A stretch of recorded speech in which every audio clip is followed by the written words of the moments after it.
Well, good afternoon, and welcome to our closing keynote address for CREA 6 that will be delivered by President Mildred Garcia with our discussant, Professor Daniel Solorzano, who is Professor of Social Science and Comparative Education and Director of the Center for Critical Race Studies and Education at UCLA.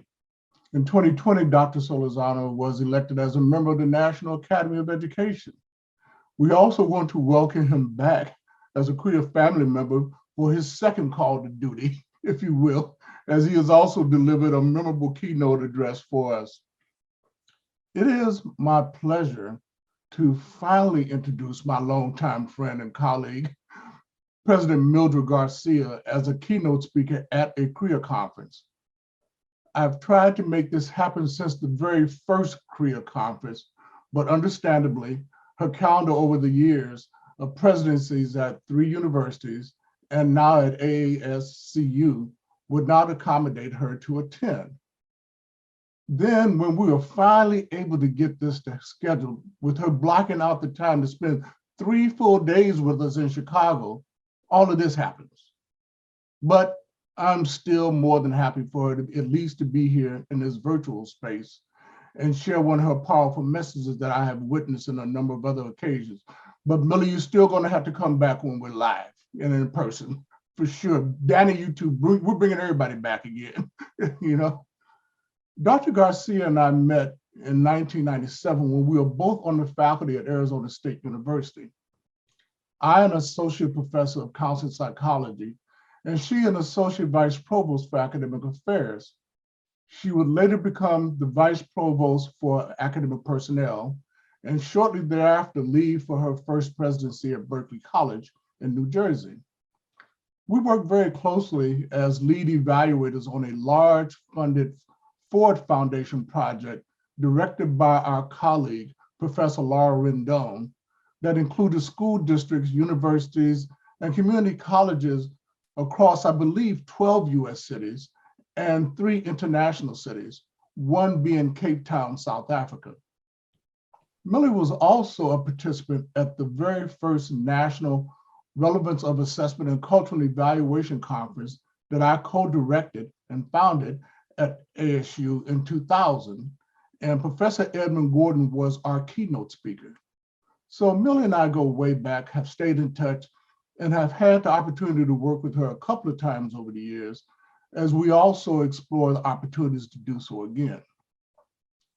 Introducing President Garcia will be more than a challenge in this brief time and allow for her keynote address and Dr. Solorzano to provide discussion remarks, considering that when I requested a copy of her vita from her staff, they sent me a 41-page document, which I know had some things left out. So I'm going to just provide a few brief tidbits to introduce her. Dr. Garcia earned her doctorate from Columbia University Teachers College in higher education and assumed the presidency of the American Association of State Colleges and Universities on January 22nd, 2018, with the primary role of working to influence federal policy and regulations on behalf of ASCU's nearly 400 member colleges and universities. She is the first Latina to lead one of the 6 presidentially based higher education associations in Washington, D.C. Her trajectory to this position only makes sense as she had previously served as the president of 2 minority serving institutions, California State University, Fullerton, the largest university in the CSU system, and the 3rd largest university in the state, and CSU Dominguez Hill, where she was the first Latina president in the largest system of public higher education in the country. At CSU Fullerton, she improved its 6-year graduation rates by 30% and 65% in 4-year graduation rates for first-time freshmen. A particular note for our CREA community during her tenure as president, at Fullerton, Fullerton was ranked #1 in California and 2nd in the nation in awarding bachelor's degrees to Hispanics, as well as 6th in the nation in graduating students of color. At CSU Dominguez Hill, she eliminated a structural deficit of $2.8 million, received the highest reaccreditation from the Western Association of Schools and Colleges, and increased retention rates for first-time full-time freshmen by 10%. Before her arrival at CSU, Dr. Garcia served as CEO of Berkeley College, where she was the first system-wide president for all 6 campuses. Her vita reports nearly 50 awards and honors. To note only a few, this year she received the 100 Most Influential People in Washington Award for the Washingtonian magazine.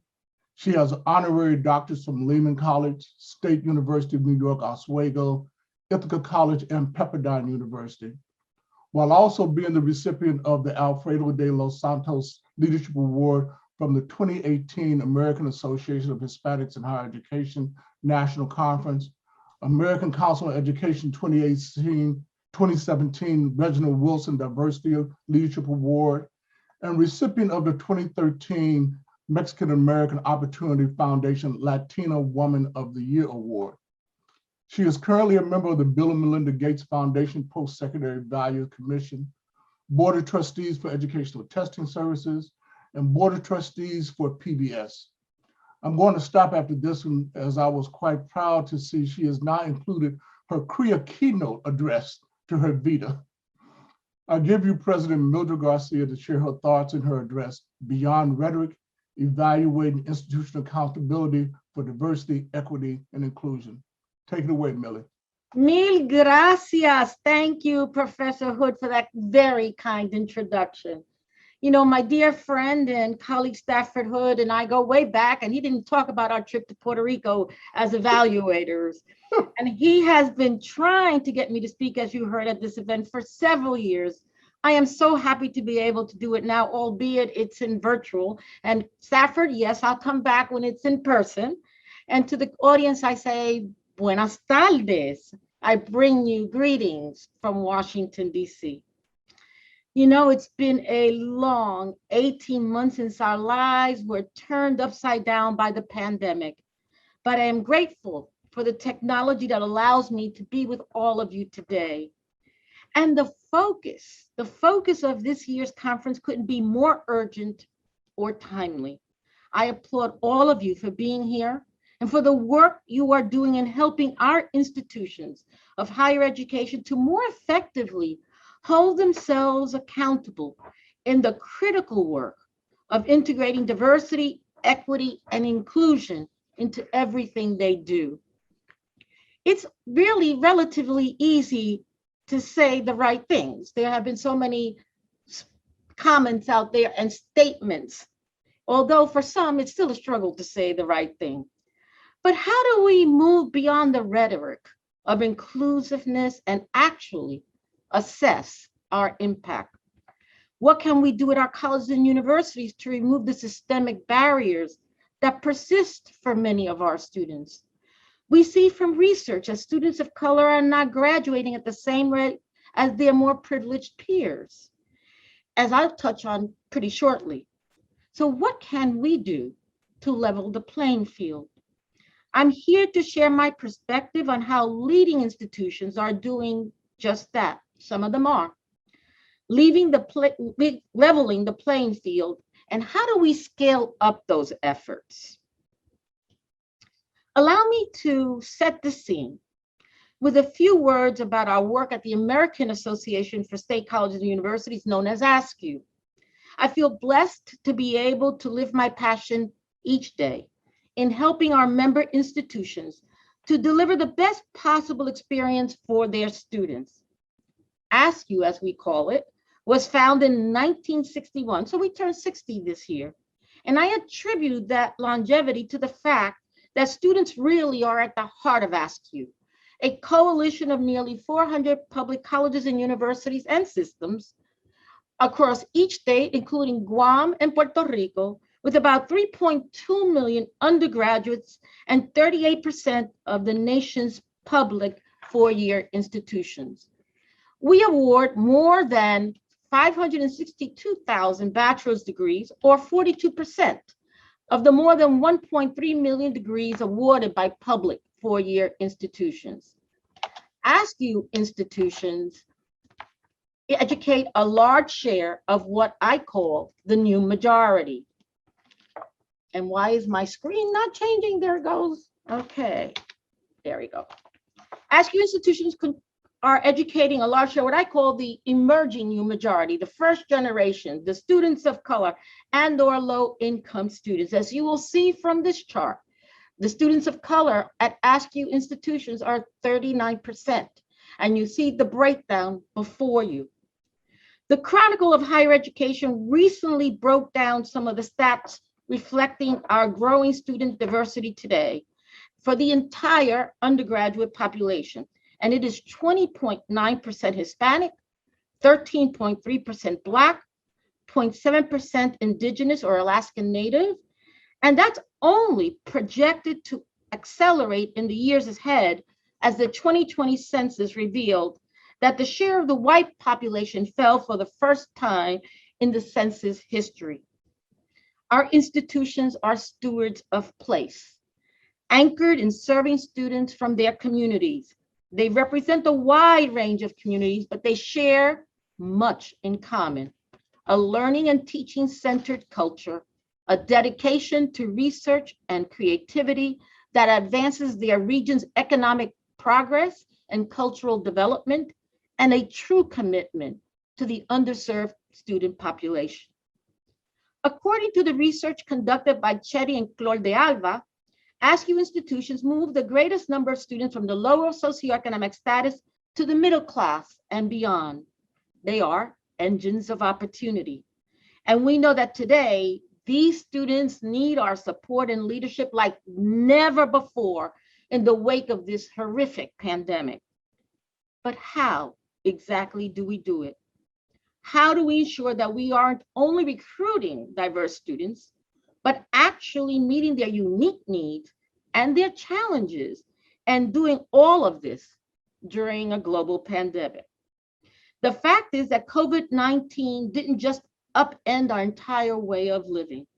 It exposed and accelerated long-standing inequities for the most vulnerable students, where the students had the lack of Wi-Fi at home, to not having or having to share an old laptop with siblings, to having no quiet place to study. And that was just the tip of the iceberg for our new majority. A Strata Education Network survey released in June of 2020 found some stunning warnings that we should all view as code red. 35% of Americans canceled or changed their education plan. That includes delaying enrollment, reducing courses, or switching institutions. The numbers are even more concerning when you look at race. Half of all Latinx students aged 18 to 65 reported changing their education plan, and 1 in 3 delayed enrollment or canceled plans altogether. Blacks and Asian Americans also are more likely than white Americans to have changed or canceled their plans, with at least 1 in 5 members of both groups delaying or canceling enrollment. Only about 1/3 of the students surveyed rated their college as excellent or very good in one of their core responsibilities, helping them to connect what they learn in the classroom to attaining a meaningful career.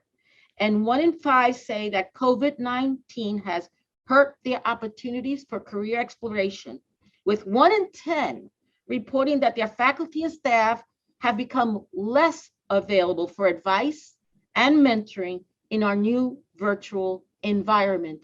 And as I speak to 2 to 3 university presidents a day, they are all confirming this data. We have to confront some real new realities about how we do business post-COVID. What we are talking about here is having institutions truly transformed, a new paradigm to meet the needs of the new majority. Of course, our institutions must be anchored in our teaching, learning, and research mission, and set high standards so that students succeed in an ever-changing global diverse world. But we must ensure that they have the guidance, the support, and the tools, and help them to reach those high standards.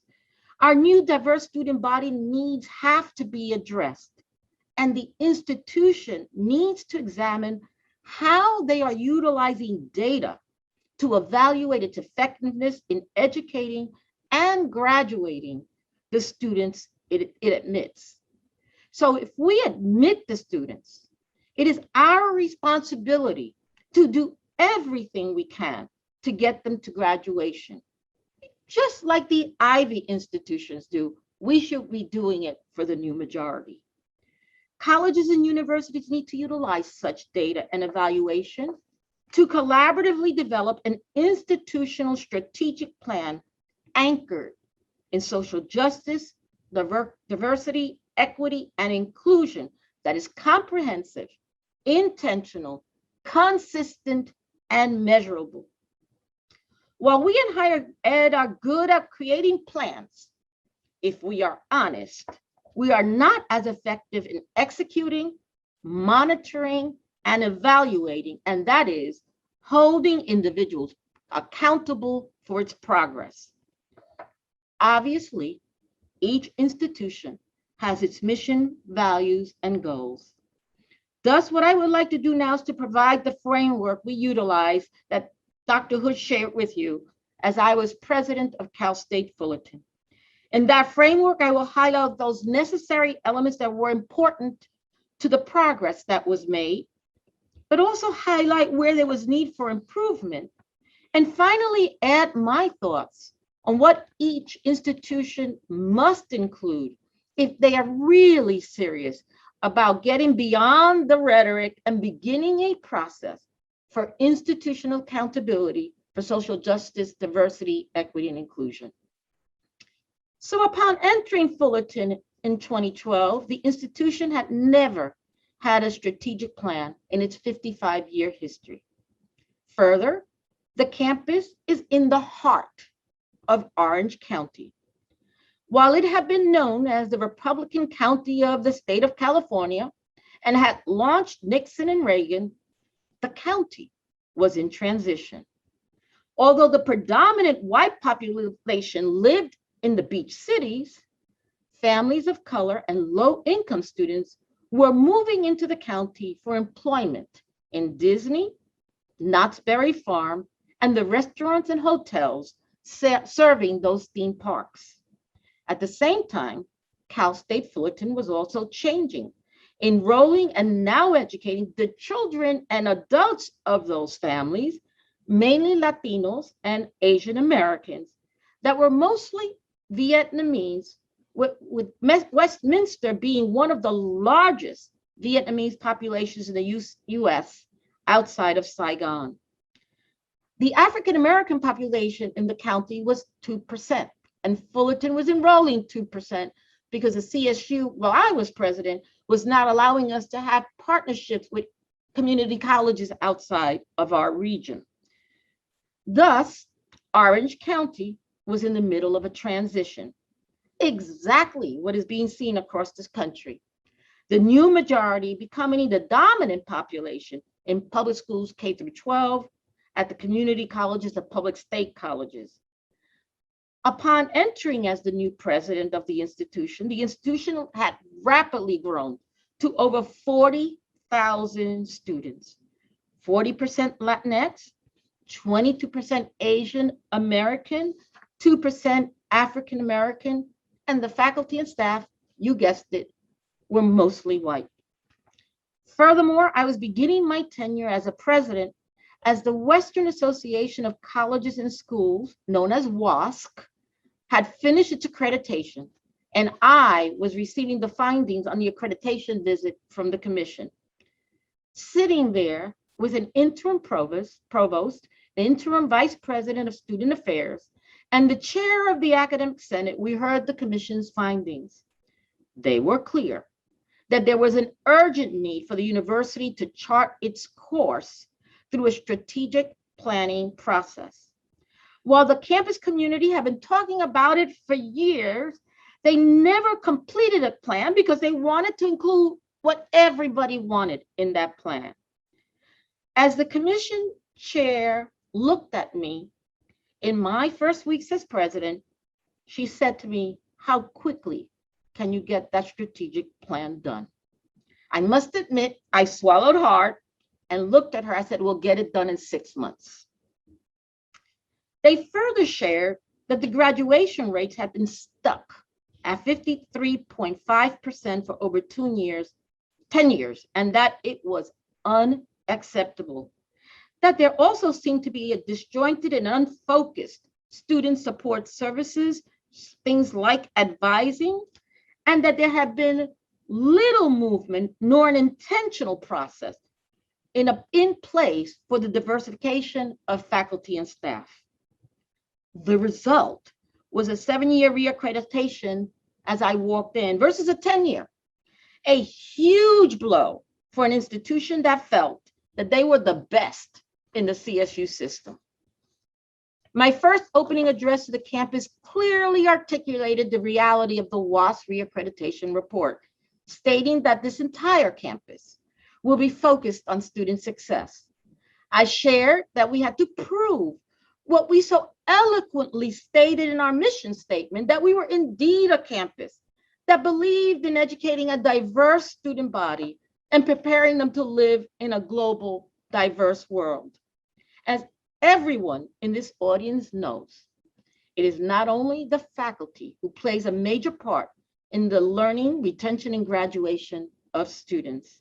So I underscored that everyone who worked on campus was an educator, regardless of where they worked and what they did. We all know those sanitation and those maintenance people are the ones helping students get around campus.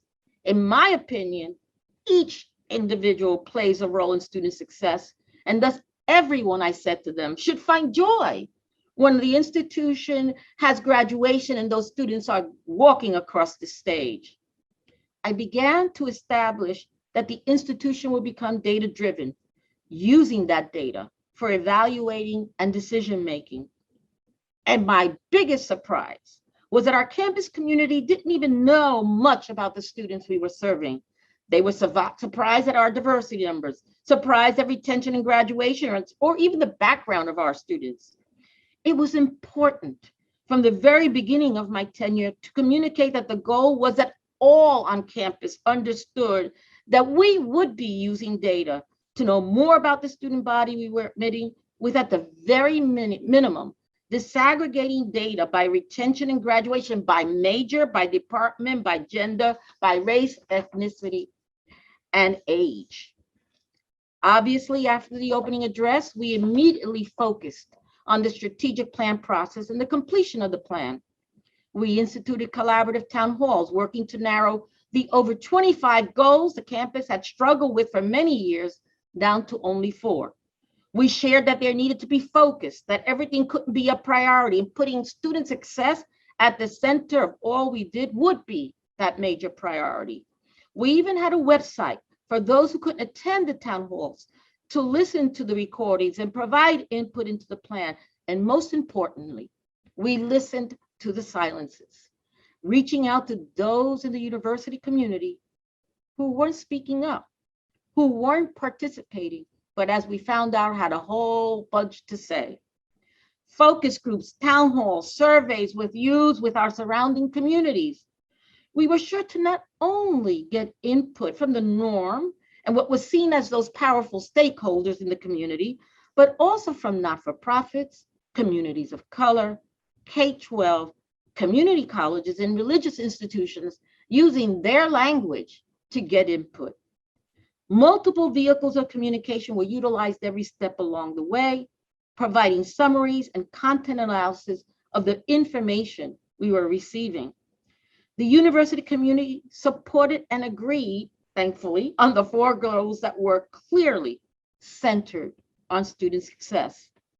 The first goal, focusing on transforming curriculum and teaching and learning, transforming advising, and increasing study abroad and the study of other cultures for all students, especially the underserved, first generation, low income, and students of color.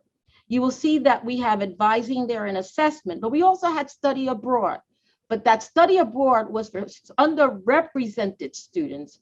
And we would do short-term. I raised money to have short-term study abroad. And if they could not travel, as we know many can't, we had experiences in Latino communities and in the Vietnamese community, where I had leaders from those communities help bring those students to learn about the cultures right in their neighborhoods. The second goal zeroed in clearly on improving persistence, increasing graduation rates university-wide, and narrowing the opportunity gap for underrepresented students. And as you see, you have some charts there, what happened from 2013 to 2018 when I left, the achievement gap and the HIPS, what we call high impact practices. We were of the belief, as the research was showing, that if students participated in high impact practices, working with faculty on research, presenting at conventions, having internships, etc., that they would be retained at a higher rate. The second goal zeroed in clearly, as I said, on improving the life and graduation of students. The third goal focused on recruiting and retaining a diverse faculty and staff. And the fourth goal, which is not relevant for today, but it was about raising money, because state colleges are always being cut. They're the ones that are always being cut by the state. While you may be saying, well, that happens at all these campuses, the difference here is that our strategic plan did not sit on the shelf. It was front and center throughout my 6-year tenure at the university. For each goal, there were benchmarks, strategic directions to be taken, and outcomes expected. A cabinet member was accountable to shepherd the goal, and quarterly reports were presented to the president and to the cabinet on progress or lack thereof, and that was every quarter. Before the beginning of the academic year, goals and strategic directions were shared among all on the cabinet, with each vice president sharing what would be needed from each team member to meet their goal. The vice president's evaluation, conducted every year by me, included how they worked collaboratively to get the goals done and what they were able to accomplish during that time.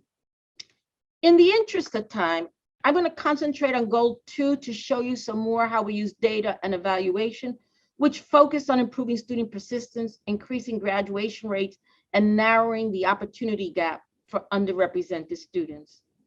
With this particular goal, we had 2 vice presidents accountable. The seminal work of Terenzini and Pasquarella state in their research that we all know this very well. Learning occurs both inside and outside the classroom. And on our campus, we knew this to be true as we watched things happening in cultural centers, Dreamer Center, college work study opportunities, theater and performing arts functions, and so many others.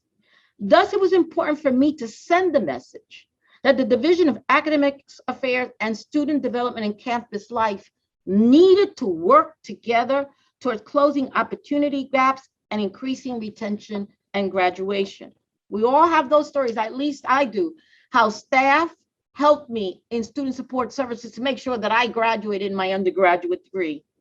We instituted a student success steering committee, co-chaired by both the provost and vice president for student development, with a cross-campus committee representation, and yes, deans were involved.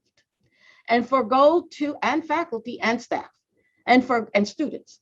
For goal 2, they together, along with a cross-campus committee, established the following objectives. First, increase the overall 6-year graduation rate such that fall 2012 cohort of first-time full-time freshmen is at least 10 percentage points, and that was over 5 years. Increase the 4-year transfer graduation rate such that the fall 2014 cohort is at least 10 percentage points for these community college and transfer students that were coming in. Reduce by at least half the current 12% achievement gap between underrepresented and non-underrepresented students, and increase participation in high impact practices, and ensure that 75% of Fullerton students participated in at least 2 high impact practices by graduation.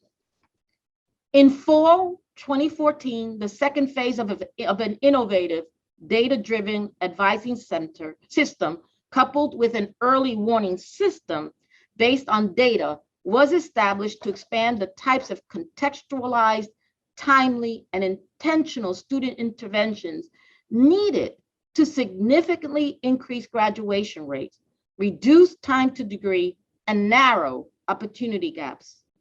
In fall 2015, 10 cross-divisional, cross-departmental student success teams were placed in each college, armed with information from various commercial and in-house data and predictive analytic platforms about their students in their college.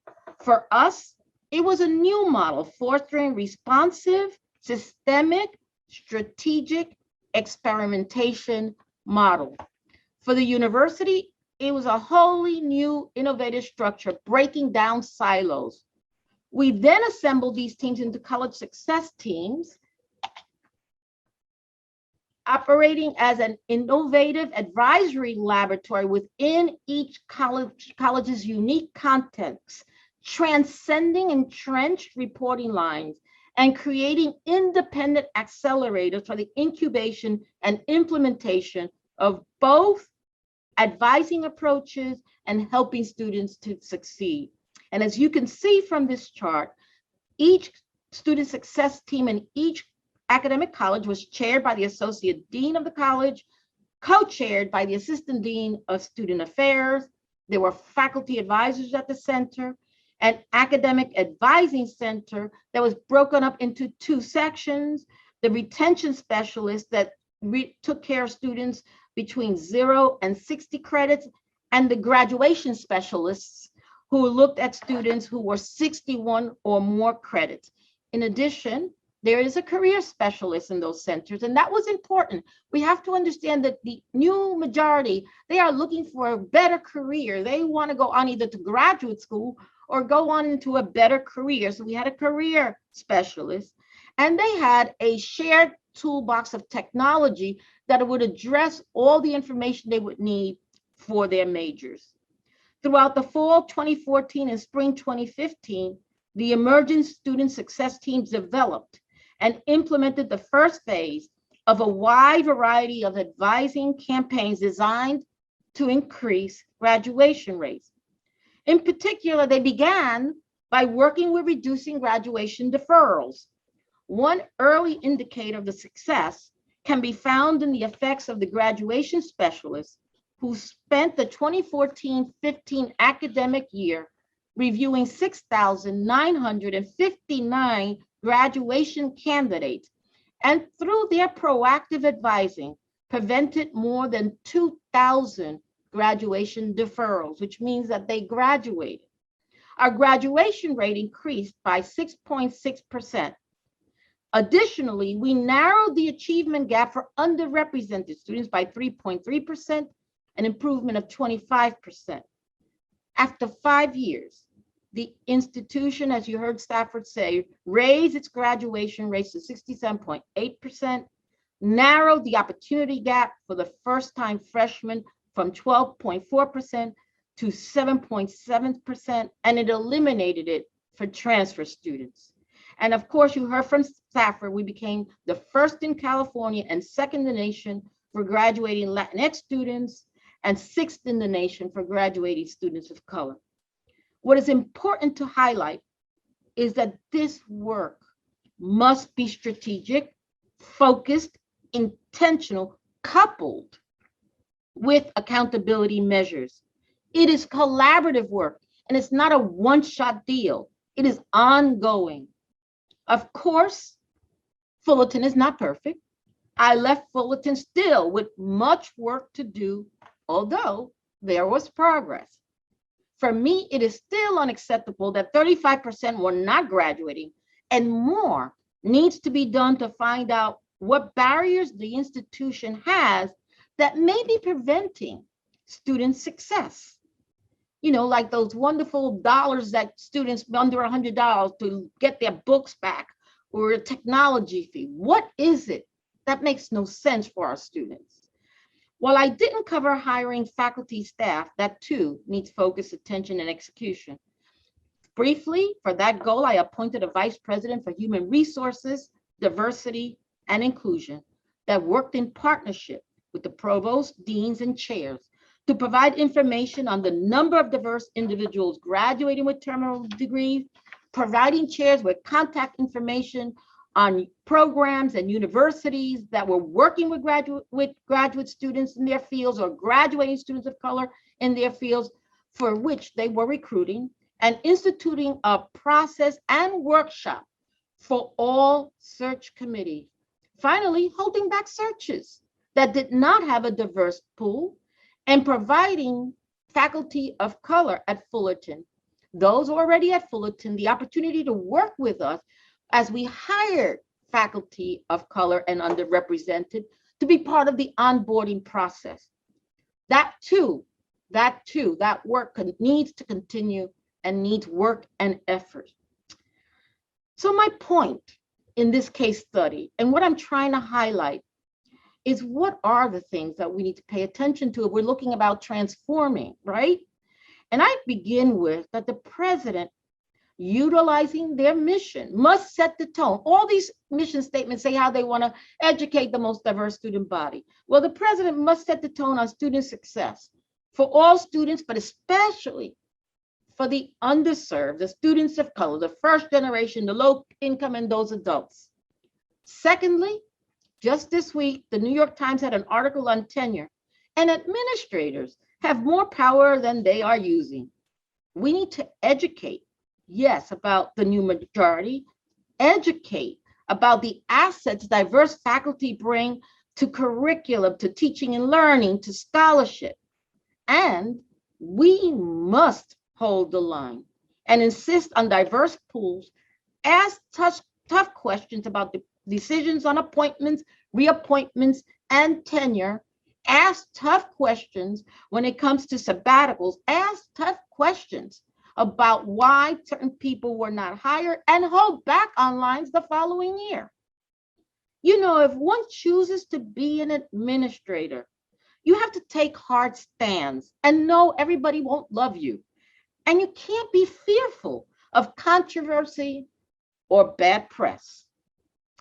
Third, the institution's formal documents must communicate its commitment to transformation, accountability on diversity, equity, and inclusion, and follow it with budget. Make sure that the budget is clearly telling the story of the focus. Fourth, the institution needs to become a data-learning, data-driven institution where data is transparent and data is shared. Data, assessment, and evaluation must be used in decision-making. Fifth, collaboration among and within divisions is essential throughout the university. And yes, individuals need to be held accountable. Finally, the president needs to use the communication mechanisms that they have at their disposal to continuously speak about the work ahead, speak about the celebrations and where is the progress, focus on diversity, equity, and inclusion and social justice, and why it's important to the nation and the communities you serve. I know that this audience in the room is the choir, but you are here deeply because you care deeply about the new majority of America that we are educating on our campuses. It is not only vital for the students and their families, it is imperative for the nation to have educated individuals who will be active members of our society in a democratic, which is in peril, diverse global world. To fail, for us to fail, would also mean the downfall of our democracy, communities, and our nation. You are all essential to continuing to ensure that our institutions are held accountable and that leaders are held accountable, in demonstrating to our nation that to transform our colleges and universities and educate the new majority will result in a successful, democratic, diverse, and powerful country. Thank you. Thank you very much, Melly. Daniel. Yes, thank you, Stafford. And thank you, Millie. Amazing address.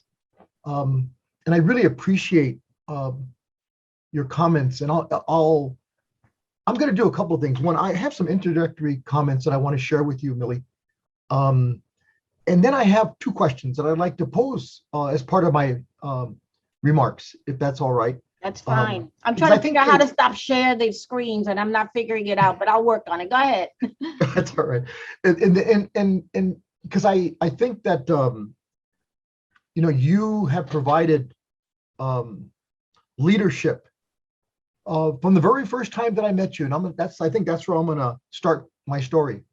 I first met Mildred Garcia in 1996. Mildred, you probably don't remember this, but this was at the ASH meeting, the Association for Studies in Higher Education in Memphis, Tennessee. And this was only my second ASH meeting. I had not been going to ASH. I had been there once before. And in that first meeting, I didn't find that sort of community that I was looking for. But I happened on a group that you had started, you were in the leadership of, you and others, called the Council on Ethnic Participation.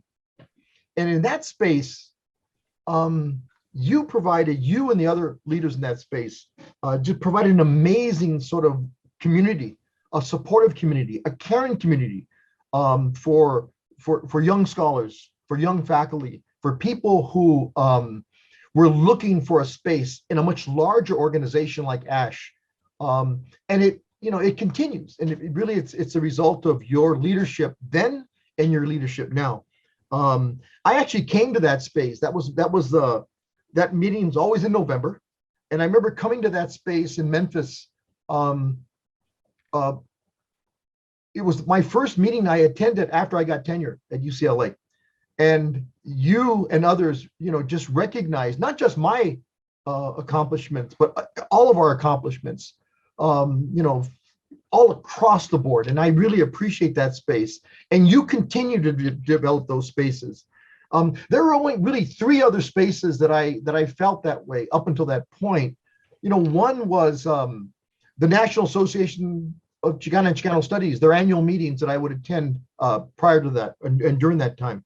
I was trained at Claremont Graduate University. And at the time, there was a center there called the Tomás Rivera Center for Policy Studies, led by Arturo Madrid. And he too created a space like that for many of us. And then finally, the Ford Foundation Fellow Space is another one of those spaces that I think that I would put the Council on Ethnic Participation at ASH in that same sort of bucket. I would also argue that CREA is also one of those spaces. And it continues to be one of those spaces.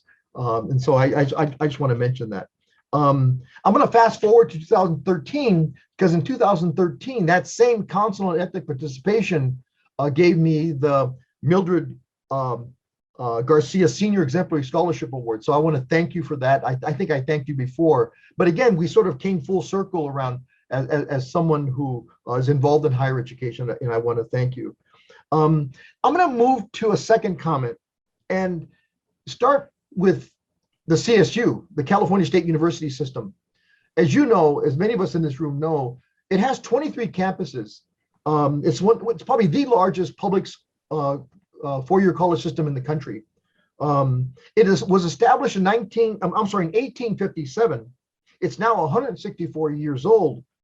But in 2007, when they appointed Mildred Garcia the president of Cal State Dominguez Hills, that was 150 years of its history, and they never appointed a Latina president in the system, right?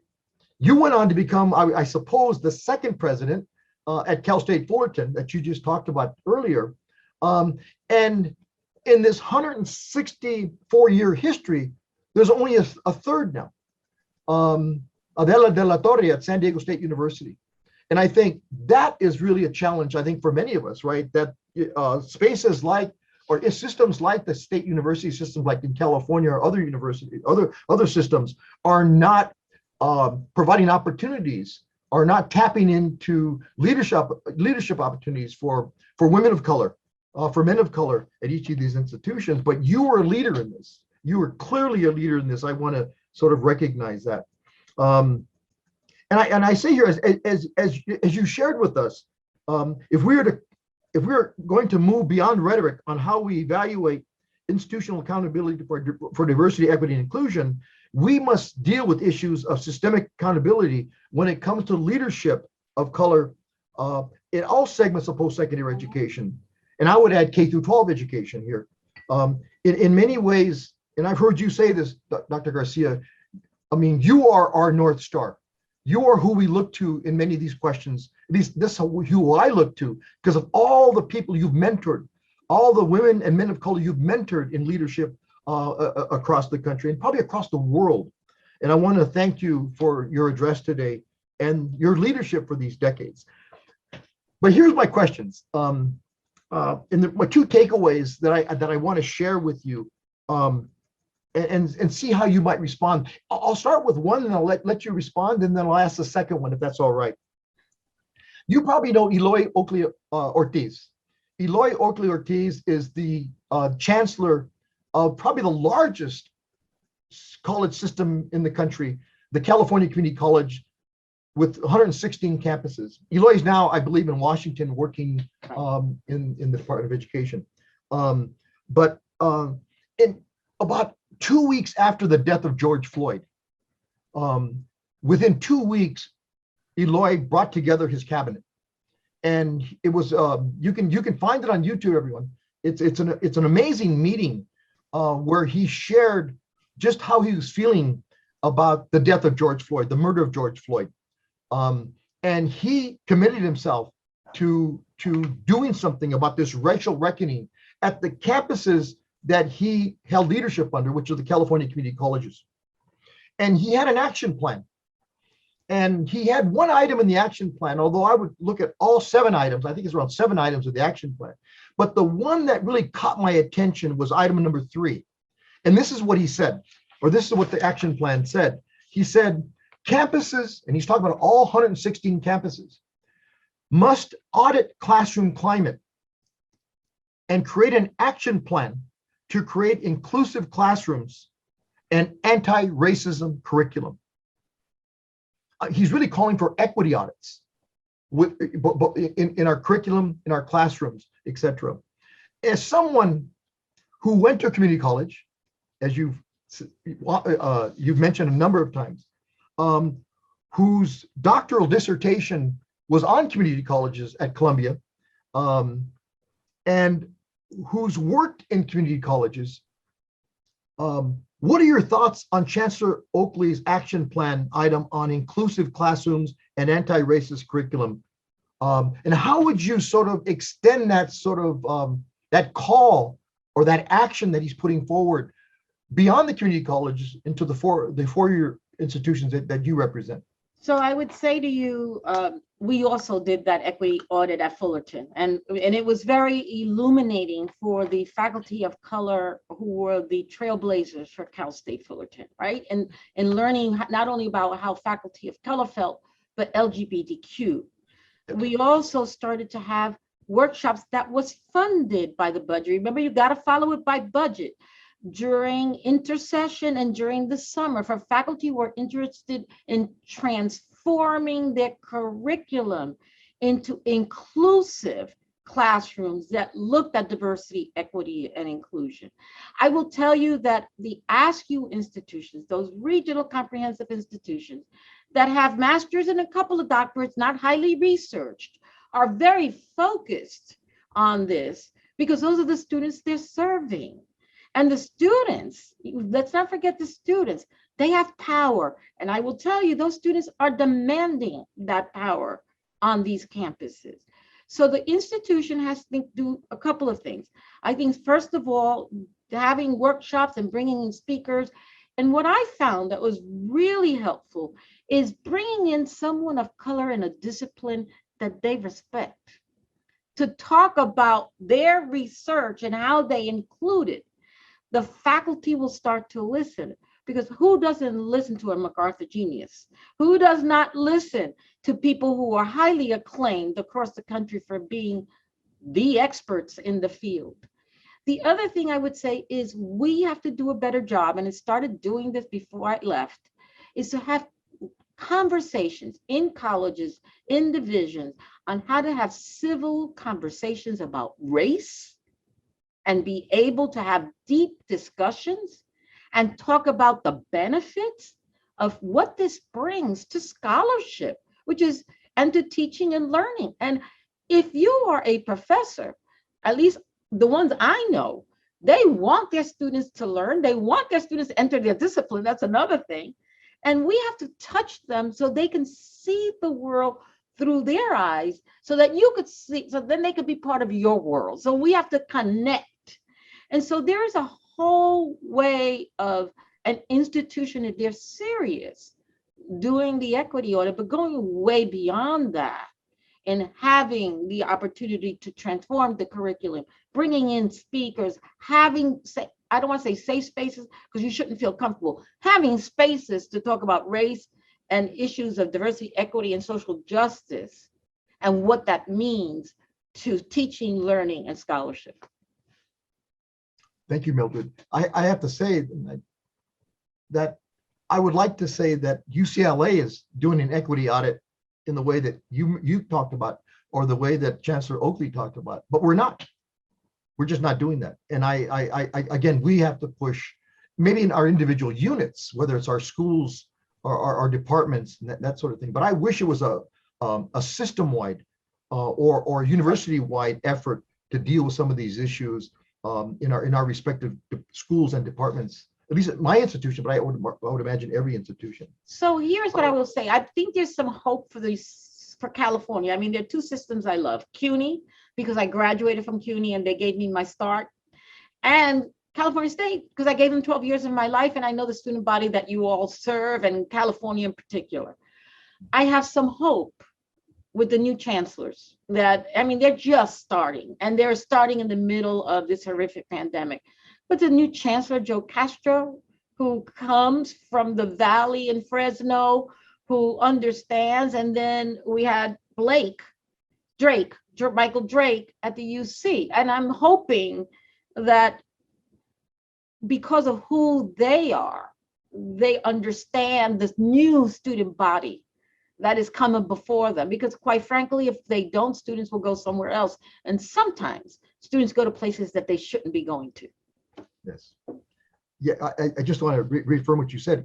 Each of the three systems, post-secondary systems in California, are run by folks of color, as you mentioned. So thank you.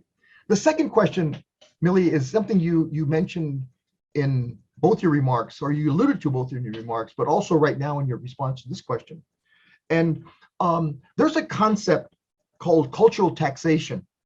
I first read that piece in 1994 in an article in the Educational Researcher titled Ethnic Minority Scholars Research and Mentoring, Current and Future Issues by Amado Padilla. He was at Stanford at the time. And this idea, he spoke of this taxation, or what he calls a cultural taxation, as the unpaid and unrecognized labor that faculty and students of color, and I would add staff and administrators of color, engage in relation to diversity, equity, and inclusion issues. This is often in conflict, he talks about, with our cultural obligation, right? Because we feel, often folks of color feel obligated to do that work in those institutions, feeling that no one else will do the work. And to serve the underserved in both our communities and our organizations.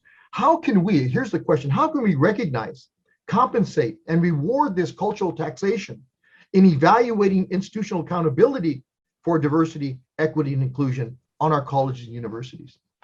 You know, you bring me back to my Arizona State days when I was mentoring young faculty members. And it comes with, first of all, the administration recognizing that there is a cultural tax, that there is this tax, and I still have it today. I mean, we all will continue having this cultural tax, but it first recognizing it. And then I would have workshops for these faculty members to help to manage their portfolios of what they needed to do to get tenure And because I was vice provost, I was able to speak to the deans and chairs about, hey, loosen up here. Here is the requirements of how you want this person to get tenure. You can't ask them to be on 15 committees, publish, teach 3 classes. And, so first of all, there has to be that recognition and that support by the administration. Second of all, I think we highlight the work that they're doing. And you're absolutely right. It's faculty, it's staff, it's administrators. Because when you are one of the few on a campus and you have all these students out there, they're coming to you for their help, their advice. So there has to be ways of rewarding. And how do you document that reward? What is it that they're doing? And really reward it. That's what I'm trying to say, is reward what they're doing, because it is helping that student succeed. We just have to find mechanisms on how do we really follow that and document that so that we can reward it, because you're absolutely right. We all get pulled a million times. It's happening to me in Washington. Millie, I want to thank you again for your comments and for responding to my 2 questions. But most of all, I want to thank you for your leadership, not just your leadership in the space that you're at right now, but you've had an impact all across the country for mostly folks of color. But I would imagine, others have benefited from your leadership and your mentoring and your caring about people and about their lives. Not just their lives in the academy, but their personal and family lives, their community lives as well. So, Mildred, I want to thank you so much for this, and I'm going to turn it over to Stafford. Amen. So that's a great, Millie, and both in Danny as well. There are a lot of people resonating a lot in the chat room in terms of just hearing this from you, Millie. There's some questions, some good questions that I'll go ahead and take a look at. Danny, one of the comments that came into chat, they wanted to what is specific about the YouTube video that you mentioned, and so they could try to trace that down. So if you can drop that in the chat room, that would be helpful. Okay, I'll give it a try. I hope I can find it. I'll give it a try right now. Thank you. Well, I'm sure they'll try to search for it if you can give them at least a start. Okay, Millie, it was kind of funny as I remember our early conversations when you were talking, well, what should I be talking about? Evaluation. I'm like, Millie, evaluation. We were doing this stuff long time ago and stuff. So just contextualizing it and updating it now within this context of DEI, if you will. One of the questions, and I think one of the first questions that came in, well, in fact, the very first question came in, was, does ASCU have a plan to manage the future COVID-19 environment to ensure inequities cannot continue to be challenged, or at least continue to be challenged? And we are working with our 400 presidents on dealing with exactly that. For many of our institutions, they're very aware of their student body and how do they transform. So, for example, let me give it some examples. Students do not like 100% virtual as undergraduates. They like the hybrid. So how do we find out from students, for example, here's one institution that looks at their student body, what is it that's outside of the university that is stopping them from coming to class? And one campus, for example, found that at this campus, mostly women. It's a K-12 school next door. They've got to drop their kids in the morning, and at 3 o'clock, they got to pick them up. So what does your schedule look like? What kind of support services do you have? And so what we're trying to do with ASCU is, first of all, talk about diversity, equity, and inclusion. And at every conference, we have someone of prominence speak. So we have Nicole Hannah-Jones next month speaking to our presidents who have to hear the message, and then start to listen to the student body you're serving and what meets their needs. What will meet the needs of someone at, let's say, CSU Los Angeles is not the same as SUNY Oswego, who is in the middle of New York. What is it that we must do to help those students. In another institution, it was really about community. They're recruiting in New York City, bringing all these students of color up from Brooklyn, the Bronx, and Queens, and the community's scared. So the community, the institution has to take a leadership role in educating that community, so they're not stopping these students as they're going into town to buy what they necessarily live for and need. Right. So every institute, what we're helping institutions do is think through student success, through the needs of the students, and how do you transform your institution for the communities that you're serving. Okay. So thank you. So that was here's a quick one. Probably, I guess someone raised a question about talking about the internships. They were paid. And they were paid. Oh, let's be clear. Students of color cannot give their minimum wage job for an internship. Exactly. I'm very clear on that. I was one of those students. Yeah, I figured you could have answered that question. I looked at it, I said, yes, and I was probably paid there. Okay. Here's another set. So can Professor Garcia say a little bit more about identifying those who were quiet or silent when the strategy was being developed? And how did she make sure their voices were heard? Okay, so that was, to me, that's very important, because there are so many faculty and staff members who are not vocal, nor visible, nor on committees. And so it is very easy to figure out who they are. And what I would do is I would call for breakfast meetings and lunch meetings with those faculty and staff as a new president that year, and sit with them in the president's office and say, you know, I'm a new president, I want to hear from you. And I would try to get from them what was it that they weren't sharing or why they weren't participating. I'll never forget, a full professor said to me, I said, well, why, you know, you have such expertise. Why aren't you on any of the committees? He said, because no one ever asked me. Ooh. And so it's asking the question, it's reaching out, it's showing you care about everybody on campus. Because quite frankly, as an administrator, a new president, the ones that scream the loudest are not the ones that have all the power. And they're the first ones in your office to complain about something. Yeah. Very true. Okay, here's another one. It says, since schools are government funded and dictate in part state policies, what role does advocacy in the State House of Representatives play in creating opportunity for lasting change? Huge, but unfortunately, higher ed does not have the power. In California, it was the prison union had more power, and my chancellor would always say that, had more power to get money than we did, and getting money from the legislature. But it is about educating. It is about using everything you can. What we did when I was at Fullerton is we found out where everybody lives, students, faculty, staff, by zip code, and then who was voting. And we would take this map into each legislature, may it be in Sacramento or in DC, and say, here's a map. Here's who you cover. Here how many students, faculty, and staff vote in your area. And you know what? They always love to keep that map. They didn't even give it to their staff, because for them, it's all about the votes. And so it is important that we find strategies. The other thing is learn how to speak their language. When I met with the Secretary of Education, not the one now, the one under the Trump administration, I knew that she liked vouchers. So I wanted to use her language. And she was complaining that we weren't graduating students fast enough.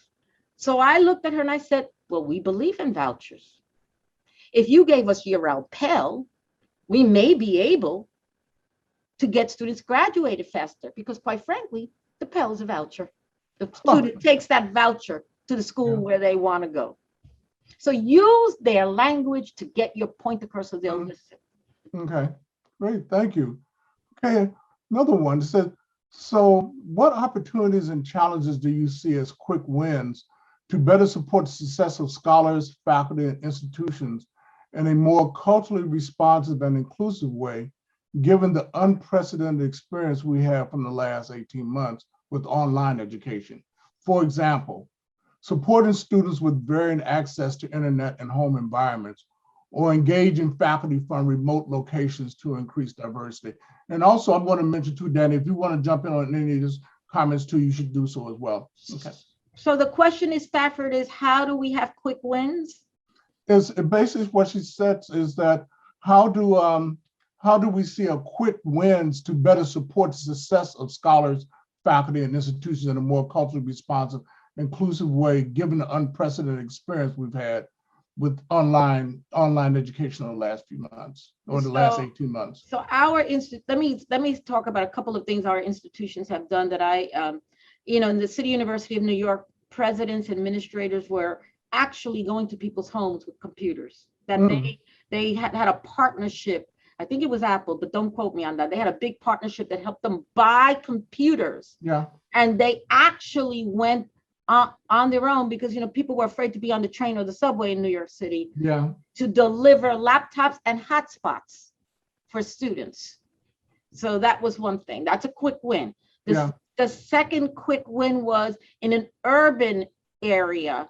They got a school bus and made it a hotspot so that they could have access to internet and also gave out computers. Everyone gave out computers. People were giving hotspots. Those are quick wins.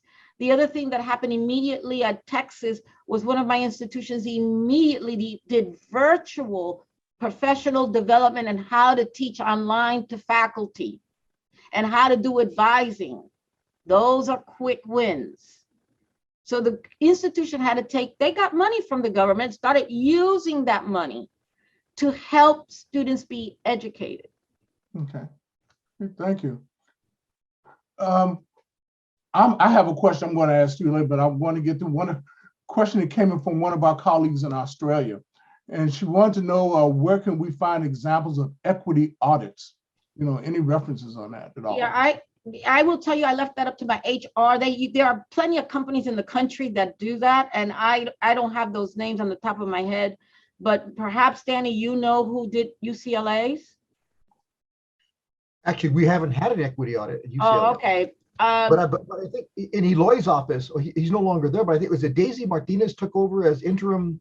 Okay, and maybe Eloy's office or calling the HR office at Fullerton, they could tell you who we use. Although that vice president has moved on to bigger things, so. Okay.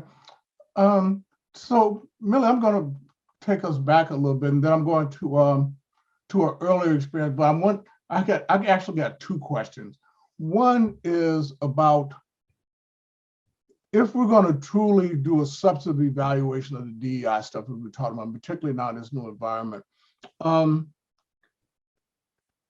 is it best to approach it from an internal evaluation versus an external evaluation perspective? I mean, I know you and all, we've done both, and so I'm curious about what's going to be the thing that's going to have the most substantive and sustaining kind of impact.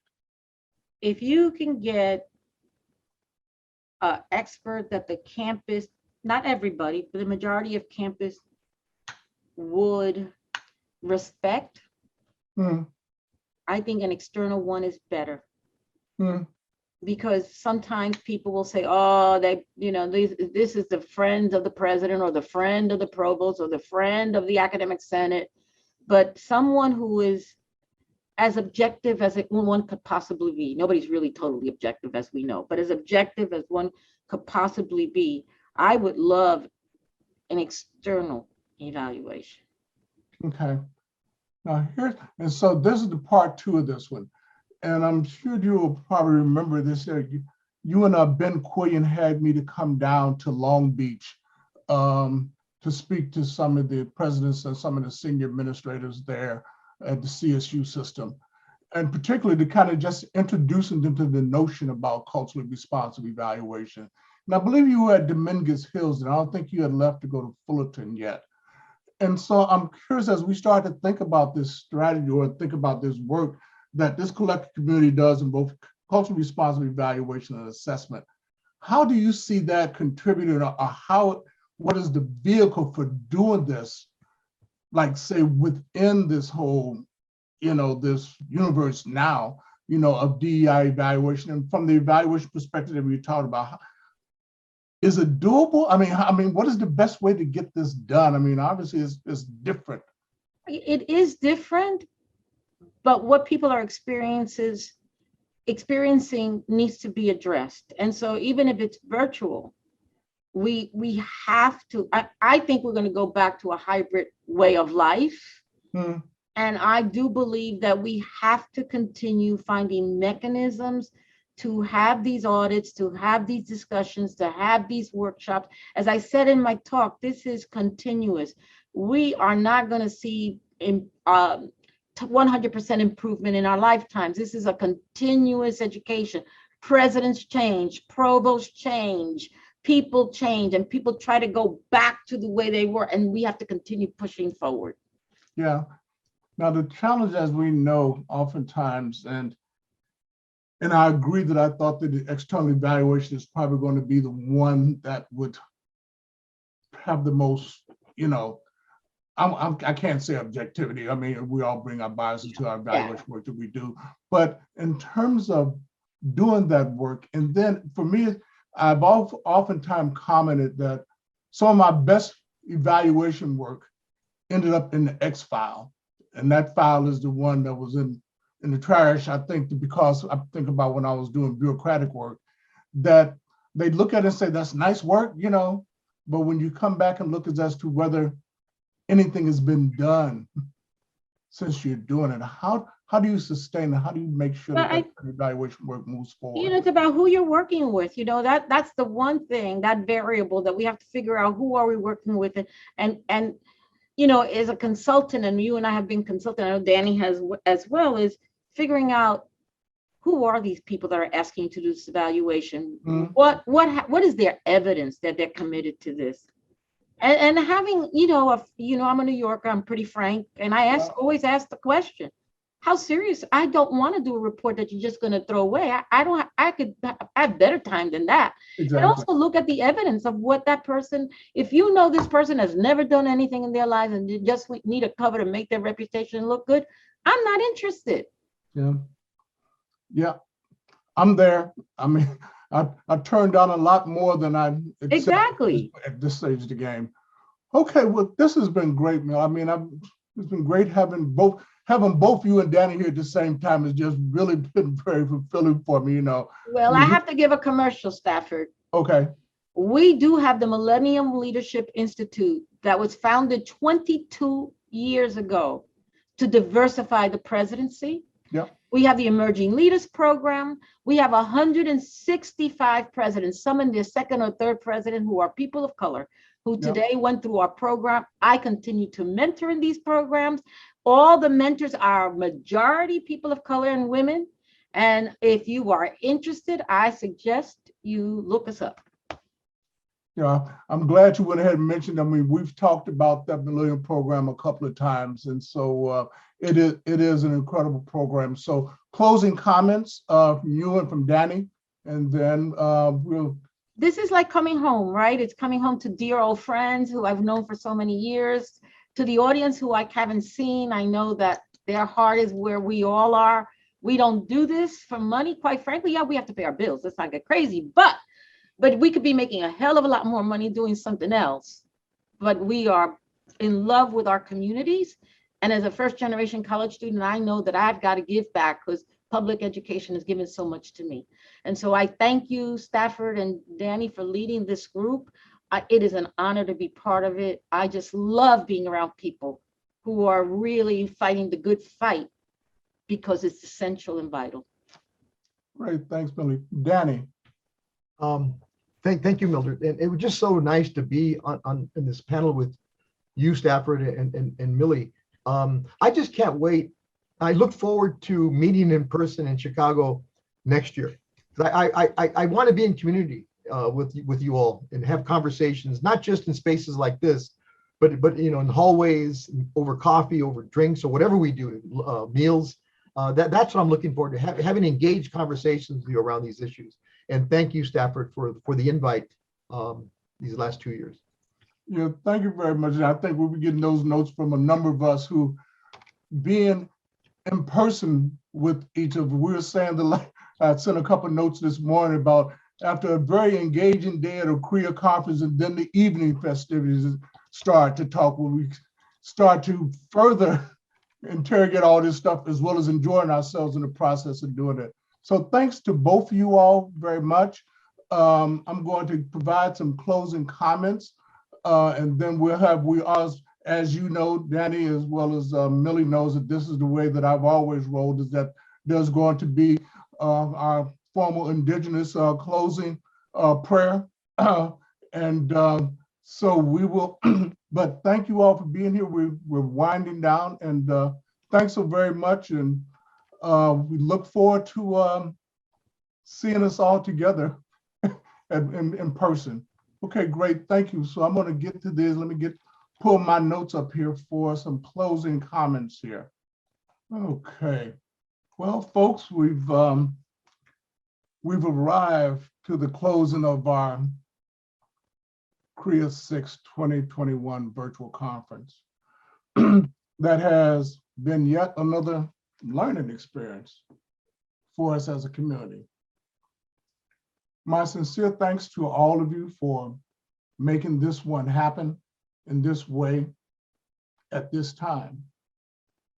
This experience has truly had its challenging moments, but also some very fulfilling ones, because once you were here, you made CREA happen as you have done before. I exchanged Hoover and chat messages with quite a few of you, as well as brief chats in Zoom before or after a session. We all agreed that we would rather have been together in person for our warm embraces, engaging conversations, and yes, our long evenings of socializing. We will be there again at CREA 7 when we can make it happen. CREA 6 happened as it should have happened in the total scheme of things, with its own unique personality and space that we will all remember, just like each of its predecessors. We came together as the CREA community for the reinvigoration and the lessons this particular conference was intended to teach. I do firmly believe it will only make us stronger. It is apparent from what I've heard at our plenary, symposia, paper, roundtable sessions, we are all very much still intellectually and emotionally processing what has occurred over the past nearly 2 years now. We continue in our struggle to find the words that can fully articulate what we have observed, experienced, or felt. I, for one, continue to have a high level of anger, anxiety, and concern over the past few days, have found a certain bit of hope, as well as inspiration from the words of Patty, Ezekiel, Ebony, Otis, Nyla, Elder Gordon, Millie, and Danny today, and in so many of the sessions and workshops that I visited over the past few days. The hopefulness is the reconfirmation of not being alone in this struggle, and inspiration in the more substantive recognition that we do possess a collective power. We must be fully cognizant about our responsibility and obligation to do something that moves the needle forward on the social justice scale for those who are being denied this right, not privileged, or even having it questioned. The images of the past year and a half must be firmly ingrained in our memory as a further refinement of the lens we use to reimagine our work and ourselves as we go about doing this work.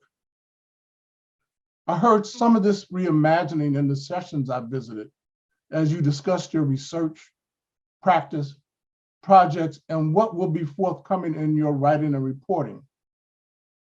You are doing exciting and important work that I look forward to seeing in the very near future and getting updates at CREA 7. Rodney alluded to Nyla's contributing a chapter in our upcoming edited book in his discussion remarks following her Gordon lecture. The upcoming edited book by myself, Hank Frierson, Rodney, and Keenan Arbuthnot resonates with this voice of reimagining and is entitled The Importance of Race-Based Culturally Responsive Educational Inquiry in Research, Evaluation, and Assessment. Our complete draft has been submitted to the Harvard Education Press for a series on race and education edited by Richard Milner IV. You know that all 4 editors are longstanding members of the CREA community, where nearly all of the chapter authors have contributed at CREA conferences, as well as here at CREA 6. Not surprisingly, Elder Gordon has also written a chapter for this book. An excerpt from our introduction should sound familiar to this CREA community, and I quote here: "It is critically important that we focus on the generation, analysis, and uses of substantive evidence that matters in the educational research, evaluation, and assessments we undertake. We address the issues our communities face. We are compelled and responsible to raise questions about what is being done to correct inequities and aggressively translate this evidence into action that has meaningful impact on our collective future. We are compelled and responsible to challenge the status quo regarding whose evidence matters. We are compelled and responsible to understand and pursue cultural responsiveness as foundational to more equitable public policy. We are compelled and responsible to move from evidence generation to advocacy and action. We are compelled and responsible to inform policies and practices of influence and consequence in the quest for social justice. As educational researchers, evaluators, and assessment specialists, we are compelled and responsible to illuminate our understanding of interventions in education being undertaken to address inequities. Naila also spoke to our future, as to how our future rests on the shoulders of our talented cadre of younger folks who we have worked with as students, young scholars, and professionals during our careers, and many of them are here in this conference space with us today. They have resonated with our individual and collective work, as they are also identifying new pathways in different ways we had not previously recognized. I can sit here and smile as I see mental pictures of some of those faces. You have contributed to the refined conceptualization and evolution of this work, but you have contributed to this in many ways, to this refined conceptualization and evolution of this work. We are the ones, and we are demanding that you step up in this space of this movement. We are one. We know that the work must be done, and we know we are also responsible for getting it done. So let me close by once again thanking all of you, the CREA staff, Tim, Andre, as well as Rodney, Anthony, Cecilia, and with a very special thanks to Adam Rush of our College of Education IT. Video recordings of the plenary, keynotes, symposia, and paper panels will be made available once we catch our breath and we begin reviewing for slight editing. Unfortunately, the platforms and the lack of technical staff would not accommodate our recording all of the roundtables. Now, for those of you who have attended our previous in-person conferences, I hope that you would just kind of close your eyes and remember the closing reflective comments shared by conference participants with the closing ceremonies were our local indigenous community in Chicago, bringing us together with drums, prayer, and a handheld circle of all of us. We cannot do this in person, but we can do this in spirit, as Joe will provide the closing prayer. Thanks again to you all, and we'll see you next time, and we'll be in touch. Thank you. Take it away, Joe. Thank you. So thank you, Stanford, and I just wanted to commend all the work that's been done over these last few days. It's powerful and impactful and needed work that needs to continue to make this change. So, keeping in mind and in spirit, in past years, we've had our full drum, we've done our round dance, our friendship song together to conclude. I look forward to doing this again next year, back in person. But today we're going to ask you to be together with us in spirit. Mike's going to sing one song. I'm going to do a prayer, and then he's going to do a traveling song for us. So Mike, I'm going to ask you to take it away. Hello, everybody. Glad you're here.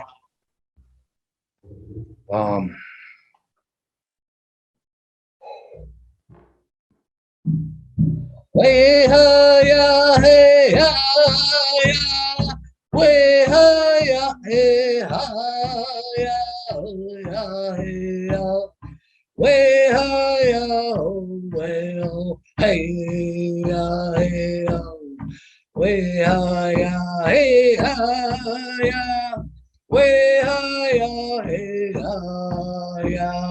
ya, hey ya.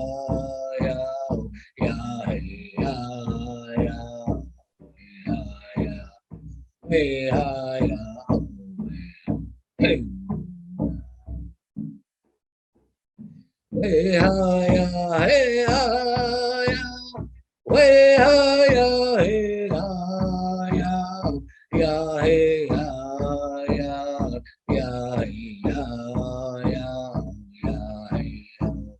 way, hi, way, way, hey, way,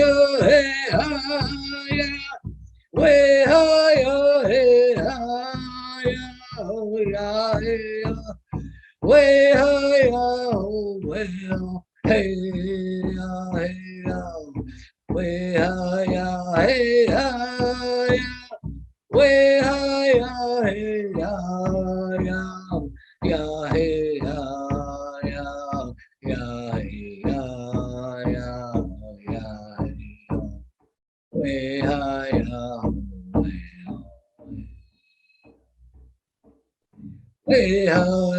hey, way,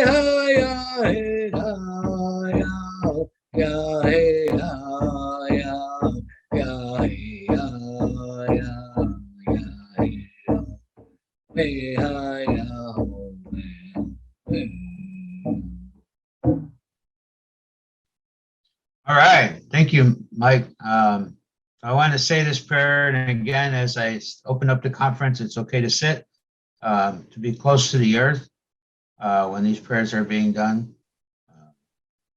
And again, thanks for everyone's hard work.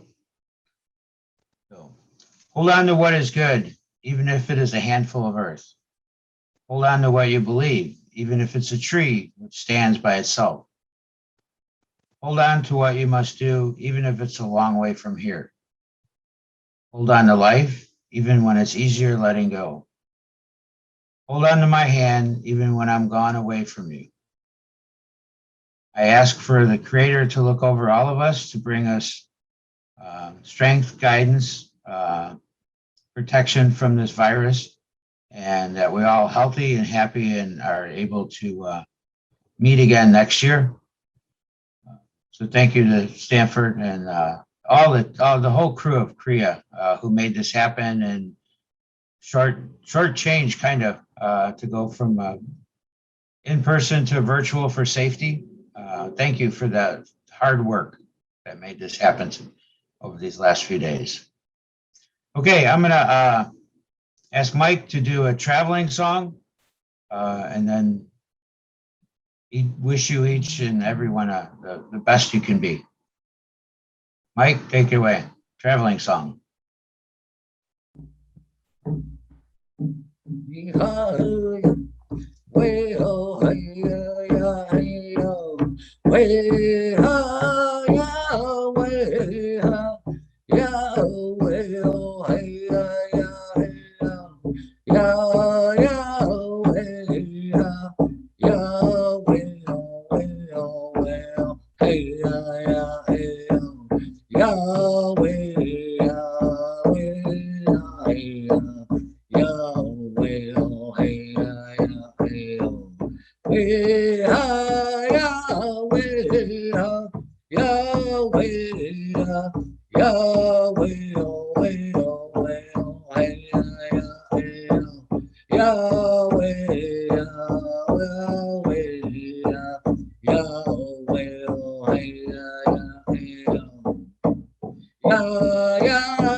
Okay, I wanted to close and thank Mike once again for that song. And just remember, in all of our languages, there is no word for goodbye. It's until we meet again. Thank you. Thank you. Please. Danny. Mildred, okay. Good to see our folks on, but thanks a bunch, folks. It was a pleasure. I'll be in touch, and hey, boy, it's great. I mean, it is what it is here, you know. But great comments. In fact, I want the Cliff Note version, but I do want to talk more about the evaluation stuff. You know, that's a big one on my list. And Danny, I'm curious about your perspectives on that stuff too, as well as we're getting a little bit more familiar with each other's work on some of that. So there is a next step in all of this. So we have to make it happen. Okay, Millie, you can get to your meeting. Danny, I hope you're not teaching today. See you later, darling.